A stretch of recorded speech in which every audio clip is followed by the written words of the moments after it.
Duo dari 15 komplotan pelaku begal, ialah inisial HN 17 tahun sama DI 17 tahun ditangkap Unit 1 Subdit 3 Jatanras Polda Sumsel, di mana komplotan ini pelakunya didominasi masih di bawah umur.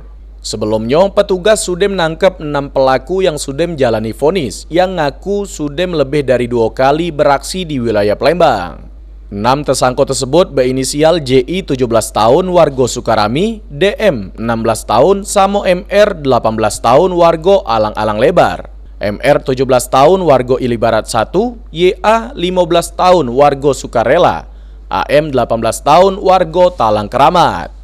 Kasubdit 3 Jatanras Polda Sumsel Kompol Christopher Panjaitan ngato ke korban yang make motor metik benopol BG 6195 ADB dihadang oleh 15 pelaku pas lewat di TKP di Jalan RE Marta Dinata depan rumah makan Cahaya Minang.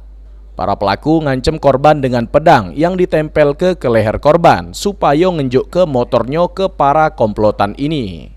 Korban menggunakan Honda Beat dengan BG-nya 6195 ADB. Kemudian korban bersama saksi melintas di TKP, lalu dihadang oleh dari 15 orang tersangka.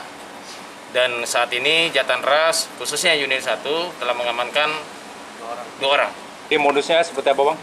Dia mengancam korban dengan menggunakan satu buah pedang, senjata tajamnya, lalu ditempelkan ke leher dari si korban. Untuk mempertanggungjawab ke perbuatannya, kedua tersangka dikena ke pasal 365 KUHP, ini nyusul ke 6 kawannya yang sudah dipenjara duluan. Mulyadi, PAL TV.